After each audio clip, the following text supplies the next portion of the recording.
Hello everyone, this is Defense Politics Asia, and this is the summary for the day of 920 for the 31st of August. To mix things up, I'm going to go from Kherson front first, go anti-clockwise direction, and end with Kursk. So for those that are only interested in the Kursk update or the Kursk offensive, just jump because most likely you're pro-Ukrainian and the rest of Ukraine is pretty much of an emotional damage roller coaster. So don't touch it. So we're gonna go into the Kherson front. At the Kherson front, there is a shelling report reported in Kherson, Sadove, as well as Kozatsky. There is Russian allegedly attacking in the Pridniprovsky direction, according to the Ukrainian Defense Ministry. But that's about it. There is not much real development around in this region here, although people still died. So don't make light of this, and I need to close the steam. So yeah, moving on. Over at the Zaporizhia front, there is some intensifying actions around in the Orikhiv sector. Information are coming from both Russian and Ukrainian Defense Ministry. There is fighting reported at Nesteryanka towards Orikhiv, towards Novodanilivka, Robotini, and Malatomashka. This is a combination of both defense ministries reports, both Russian and Ukrainians. The Ukrainians are focusing on Robotini and Malatomashka on this side of the sector, whereas the Russians are talking about Nesteryanka, Orikhiv, Novodanilivka. So a very interesting contrast, but which means that both sides something is happening. We shall continue to monitor if this is a beginning of offensive.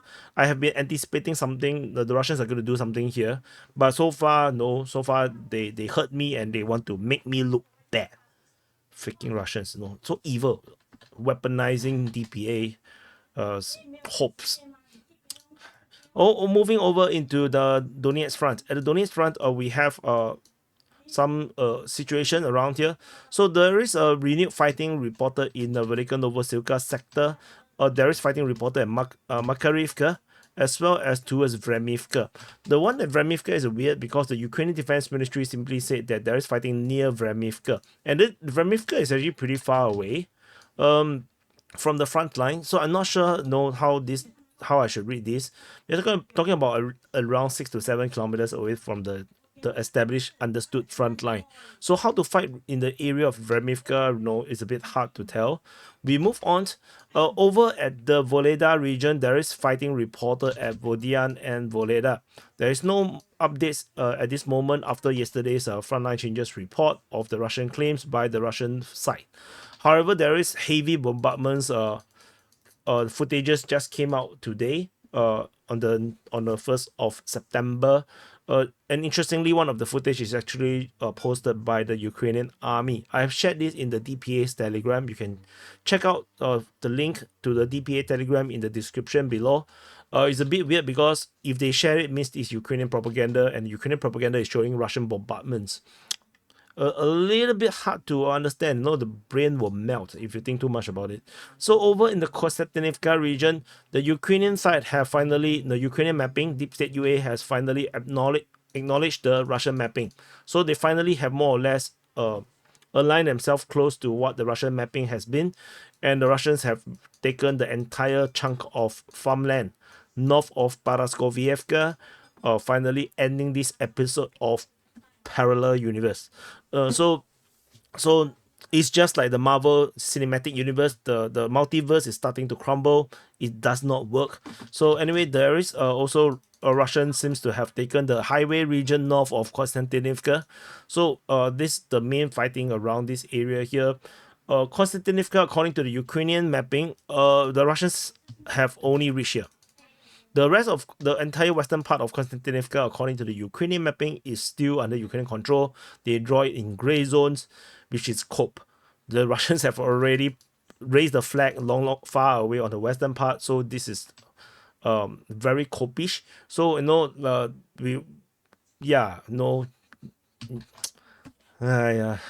words. Moving into the Krasnohorivka Marinka sector, there is Russian fighting in the Georgievka area, not sure exactly south or north. And there is geolocation of Russian forces southwest of Krasnohorivka. So, but that's about it. Further up north from this region here, we go into the the southern outskirt of the Pokrovsk front. And we have major developments around here. The Russian forces have captured almost entirety of Halisinivka, and then the southern part of Khalivka and the western part of Khalivka. Fighting has already arrived at Zeleny Pershi. There is Russians entered Dolinivka. They are on the outskirts of Lysivka and Ukrainsk, and the mapping is looking very, very bad. And the strategic situation here is extremely bad because the speed of the advance suggests the Ukrainians are not defending at all. They have simply bolted from this region here, and it's unclear where they will set up their defense line. The next hope for the Ukrainians, I would say, maybe is to defend Ukraine and Lysivka. There is still some fortifications around here along the river. Maybe hold out at Zeleny Perche, and see how this develop. And I think the Ukrainian forces over in this area here in the Nevelsky region would have to retreat to form a consistent line along the Voschansk River. Because things is getting really bad, I think the Ukrainian forces over in the Nevelsky region is now at risk, because the Russians could potentially just push down south of Kharkivka, and this will basically encircle Ukrainian forces over at this Nevelsky front line. So even if the Ukrainians hold a defense around here, the Russians can just cut this force into two, and then link up with the Russian forces that is fighting over in Krasnohorivka. So this is actually a very, very difficult strategic situation for the Ukrainians. I think they need to do something about it. Over at the Selidove region in the Pokrov front, Russian forces have basically entered Selidove, and they have secured this entire mining region, and they have captured a stadium, their major park over there, and the entirety of the eastern part of Selidove. Fighting is also being reported or captured over in the southern part of Mikhailivka, as well as the bend at the highway. So the highway is now more usable for the Russians to conduct reinforcement to Mikhailivka. So and the speed of the advance also suggests that the Ukrainian defense over Selidove is extremely weak. There's no similarity at all in regards to the Battle of Bakhmut or Battle of even Adievka. The situation here, it looks really bad. It looks more like New York. The situation in New York, where there's almost like as if the defense isn't really there, and probably worse is probably the ending days of New York rather than the beginning of New York. So anyway, we shall continue to monitor the situation. Oh my god, it's the ice. This is the ice. Haha, it's so happy. Anyway, that looks very freaky. So that's all from this Pokrov sector here.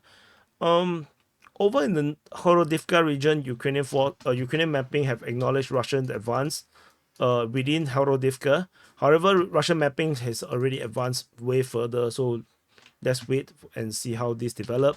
The Russian forces are still fighting in the region of Novohorodivka, particularly over on the western part, as well as at Horodivka itself. In the earlier front I will mention just now, over this region here, the Russians are attacking at Selidove, Mikhailivka, Ukraine's Lysivka, Dolinivka, Halisinivka, Kharkivka, and Zeleny Pershi.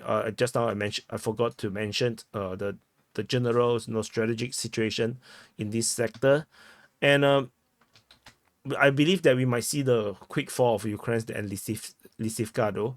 In the northern flank, we have fighting reported over at Vostivzenka as well as Zeleny Pole. So otherwise, this is a pinning sector. I don't think there's much over here. And we have fighting reported at Kalinove and Oleksandropil as well as Sukabalka in this sector of the New York front. It's interesting. I mean, we are looking at this kind of action. But this is a very, very heavily entrenched position. There's a lot of defensive lines around here. If the Ukrainians dedicate enough troops around here, I think this is going to be hard to break. So I think the best bet is not attacking through it, but actually to go around it. And talking about around it, this is the around sector. The Russians are attacking at Druzhba, Torex, Nelipivka, as well as New York. The New York is reported by the Ukrainian Defense Ministry. They still mention about fighting at New York, although no, in our assessment, New York should be already fully captured by the Russian side. And there's no updates regarding Torex or the past 24 hours. So I would expect some big frontline changes in the next update, the next intel drop regarding this sector. We move into the Bakhmut front. In the southern flank of the Bakhmut front, we have fighting reported in Klishchievka, Andriivka, and Kudyomivka. So no developments being reported around here. This is just fighting. And then over in the northern sector, we have fighting reported at Chasivya, Kalinina, as well as Zalizniansky. And like I said before, Zalizniansky is the one I'm interested in because this is where a real offensive can happen. Chasivya is just a suicide trap. So no, I don't think the offensive will be there. Over at the Sivers front, the Sivers offensive continues in Verkhem-Okanyamsky, Sperne, Vimka, and Zvanznivka. And there is fighting reported at the Serbiansky forestry at Khorivka. And it's interesting to have the Zvanivka being mentioned again. The last report was on the 17th of July. So maybe the Russians have made some progress, but we haven't seen the mapping change yet to have the mention of Zvanivka. Perhaps Berezne has already fallen. Not sure. The last report was on the 26th. Suddenly we are talking about Zvanivka. Yeah, might be the case. But we shall see. We shall see how this develop. We move further into the Kremina front. At the Kremina front, we have fighting reported in the Serbiansky forestry, Dibrova, as well as towards Novo Sadove. Nothing particularly special about this front region. We move further up north. Over in the Svetove front, we have fighting reported at Nevsky, Novovodyan, as well as Novovodyane, as well as Zverdoklibove. Zverdoklibove. But then that's about it. There is no weird reports about fighting at Sheneshkina or the Poletaske. So we don't have all these things. So let's wait and see. Moving into the Pishane front, this is where the this front is actually pretty young. It used to be part of the Kupiansk front, and then the southern part used to be part of Svetove front. This is a pretty new front line, and because the intensity of the fighting around here, this have developed into its own front, and so now the saber-toothed tiger now no longer look like a tiger. It looks like some very scary insect with some frontline change over in the southwest of Pischane, with the fighting reported southward towards Lozova. And there is fighting reported towards Lozova as well, and at Berestove. Geolocation of Russian forces at Stemakivka, confirming my theory that the Russians have established control further south from the previous geolocation. Fighting is reported at Kolesnivkivka as well as towards Novosinove. So this sector here is extremely active and with active frontline changes, suggesting that this is a real offensive in this region here. The Estemakivka region previously, I mentioned that I have mapped it in this way because based on this geolocation, I assessed that the Russians have control over these two lanes or these two roads. And this new geolocation confirmed that my theory is correct. So this frontline changes that I've marked is correct. It's more correct than the Deep State UA's one. So yeah, so this is this. So I feel happy and proud, and I feel like I need to boast about it. And Slava, I want to say Ukraine, but this is a failure on the Ukrainian side. So failure. So that's it from this Pischane front. Moving to Kupiansk front, Russian forces are attacking the Sinkivka region as well as towards Petropolivka. So nothing changes around here. It didn't develop into some bigger offensive, at least from the lack of frontline changes being reported. We move into the Kharkiv front. At the Kharkiv front, Russian forces are attacking at both the Voschan sector and the Lipsy sector. At the Voschan sector, there is no fighting reported at Voschan, weirdly, but we have fighting reported or shelling reported at Voschanski Kotori. So this contradicts a lot because the Ukrainians say that the Russians are fighting or attacking in the region of Palatinivka. And that is weird, I mean, this is a parallel universe, clearly. Moving on, there is geolocation of a FPV drone strike hitting a Ukrainian tank south of Voschansk. Over at the Lipsy sector, the situation is a bit also very interesting. Sorry for the random zoom. Russians are attacking in Lipsy. There is a attack on Ukrainian forces over at Mali Prokori. There's also fighting reported at Alisivka. So this, according to the Russian Defense Ministry, they say that they hit Ukrainian forces at Elisovka, which is Elisivka around here. I wonder if this is a new attack from the Russian territory, or is this just some shelling reports? We are not so sure. So XOXO is hug and kisses, and we move away from this area here. We move into the Kursk front. So at the Kursk front, at the Kursk front, in the southern flank of the Kursk front, shall we put this as a part of the southern flank? Yeah, I think let's put this as southern flank. Let's not do a Sudja sector. So in the southern sector, the Russians and Ukrainians are still clashing over at Borki. Ukrainians are attacking Ruskaya Konopelka, and Ukrainian forces have captured Kolmakovka. I have already explained the rationale, and I did mention that Kolmakovka is most likely under Ukrainian control. I believe it's during the SITREP, but in yesterday's SITREP. But this basically is the the Russian side mapping. They made the same assessment as DPA, and they have mapped it that Kolmakovka should be under Ukrainian control. These are based on their assessment, and the assessment is corroborates with DPA's assessment as well. So our analysis are both very similar. So that is actually a very good thing. We move on away from the southern flank. Over in this we need to rename all these things, because it's getting a bit complicated. So let's call this the entire thing the northern flank, because the northern flank is very quiet now. In the northern flank, we have the Russians attacking at Martinovka. They are shelling Ukrainian forces in there as well. They are attacking Chikaskoye, Parashnoye, Ruskoye, Parashnoye. Ukrainians are ignoring the Russians' attack as they head for Nischayev, as well as this place called Niznaya Borodvaya, which is just next to Nishayev, and they're attacking this location called Botinka. I need to zoom in before you can actually see the name. So, but we see the strategic picture first, the general picture. Ukrainians are also attacking Russian forces at Malaya Loknya. Russians attacking Ukrainians at Novaya Sorshina or Sorskina. Ukrainians are attacking Pogrebki from the west. This is very specific. They mentioned that the attack coming from the west. And then the Russians are attacking Ukrainians at Krolenkoe. Shelling is reported at Novo Ivanovka and Svetikovo. So so this is the general strategy picture of the situation over in this northern sector.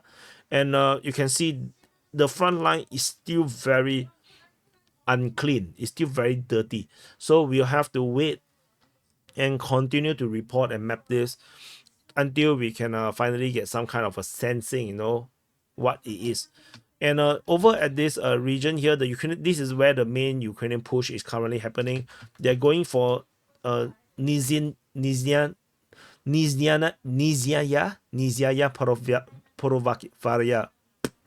Porovaya, and Nischayev, as well as Baratinka.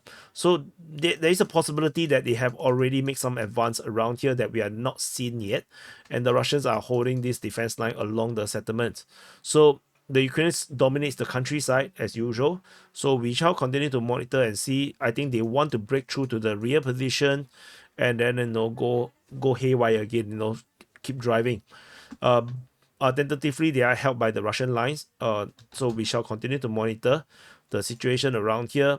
As you can see, this front line here is very weird. The west of Pogrebki is pretty specific by the the Russian map, Russian reports. They say that the Ukrainians move slightly from the west to the village of Pogrebki. So from the west, the Ukrainians are attacking in this direction towards Pogrebki. So, and then the Russians are putting pressure on the Russians, on the Ukrainians in the south of this position. Ukrainians are attacking Malatognia. So, yeah, you can see how complicated the situation around this area is or are. So we just continue to monitor. Still nothing over in the northern sector. We move into the current the I would say northwestern sector, the Karenevo. Ukrainians are still pushing for Kremyanoe. They are attacking Mavievka as well as Karenevo. So the situation remains static, with the Russians continue to hold a strong line in this region here, and the Ukrainians still have not been able to break through. The similar situation is being reported in the south, in the western flank. In this western flank, we have fighting reported in the Snagorsk sector. Russians are putting pressure on the Ukrainians at Snagorsk, Vishnevka, Krasno-Otyabrsky, as well as Penosovka and Byakovo. Ukrainians are still pushing for Komarovka, but the situation looks pretty bad for the Ukrainians because they really want this place. They really want Komarovka, but all along the way they are being struck by the Russians, and they still have not breakthrough, which means that the entire offensive, the Grushkovo offensive, cannot begin. All the Ukrainians can do is now striking at Pontoon crossing that the Russians keep building and the Ukrainians keep sinking. So this is being reported. In terms of the shelling report within the Sumy region, we have shelling reported at Sumy, over at the Kryanitsia. This Obodi, I believe. Obodi, and then over at Bilopilia. Bilopilia, correct? Yeah, Bilopilia, correct. So this is about it. In terms of the shelling around Sumy, there's one very lower report. I think it's gone. Okay, there's one very weird report very far away at Sosnivka. I can't find the town nearby, so that is a bit weird. Maybe this is wrong. I don't think it's this far away. It's near Konotop. Konotop is one of the furthest place the Russians ever reached during the first month of war. So over in this Khrushchev sector, the Russians continue to shell Ukrainian forces over this region here. We have shelling reported at Shellyhainy, at Khrushchev, Izman, this what is it called? Svetsa, as well as over at Shalimivka. So the Russians continue to be shelling Ukrainian forces in this region here, clearly showing Ukrainian presence around this area. But the more they don't do anything, the more they will get shelled. So, but moving also get shelled. Attack also you will die. So yeah, there's no good cards, for the Ukrainians, and that's about it. So this is the summary for the day of 920 for the 31st of August. Do press the like button, subscribe if you're new to this channel, especially if you're unsubscribed and you watch to this point. Clearly, you should subscribe. Thank you for watching, and I'll see you guys in the next update. And watch the DPA open mic later.